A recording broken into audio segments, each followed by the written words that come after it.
गाँव की परंपरा और एक अनोखी कहानी।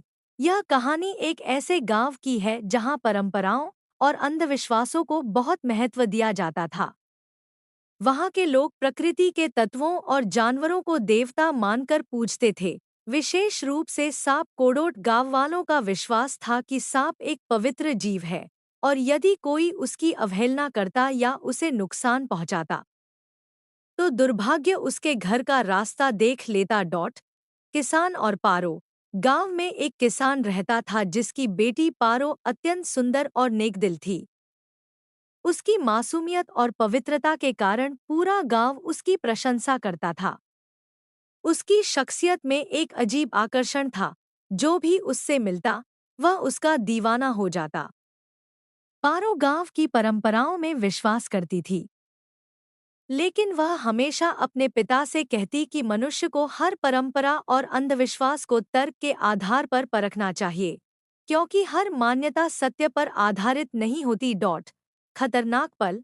एक दिन पारो के पिता खेत में काम कर रहे थे जब उन्होंने एक बड़ा सांप देखा।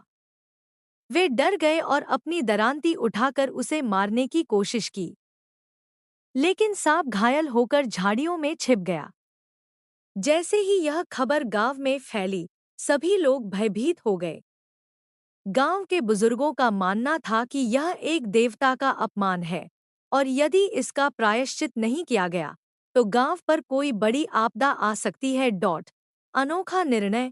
बुजुर्गों ने आपस में विचार विमर्श किया और फैसला सुनाया कि इस संकट से बचने का एकमात्र उपाय यही है कि पारो की शादी उस सांप से कर दी जाए। गांव की मान्यता थी कि यदि एक पवित्र सांप को क्रोधित कर दिया जाए तो केवल शुद्ध प्रेम ही उसकी नाराजगी को समाप्त कर सकता है। पारो के माता पिता ने इसका विरोध किया, लेकिन वे गांव की परंपराओं के खिलाफ नहीं जा सके। पारो खुद भी इस फैसले से स्तब्ध थी, लेकिन उसने अपने माता पिता की इज्जत और गांव की भलाई के लिए इस निर्णय को स्वीकार कर लिया।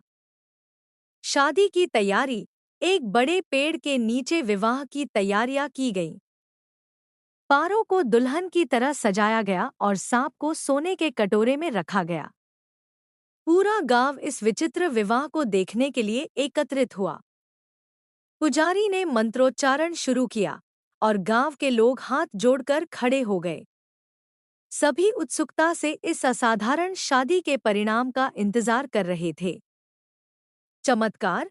जैसे ही शादी की रस्में पूरी हुई, एक अद्भुत घटन। प्रेरणादायक घटना। जैसे ही पारो ने सांप की ओर देखा, अचानक वह एक चमकदार रोशनी के झटके में बदल गया और एक सुंदर युवा राजकुमार के रूप में प्रकट हुआ। गांव वाले यह देखकर दंग रह गए। वह युवा वास्तव में एक राजकुमार था, जिस पर एक जादूगरनी ने जादू कर उसे सांप बना दिया था। पारो के पवित्र प्रेम और उसकी बलिदान भावना ने जादू का असर खत्म कर दिया था। नई शुरुआत। यह देखकर गांव वालों की खुशी का ठिकाना न रहा। उन्होंने पारो और राजकुमार को आशीर्वाद दिया और उनके विवाह को सच्चे मन से स्वीकार कर लिया। पारो और राजकुमार ने साथ में एक नई जिंदगी की शुरुआत की और गांव वालों को यह विश्वास हो गया कि प्रेम और सच्चाई से हर कठिनाई का समाधान निकल सकता है।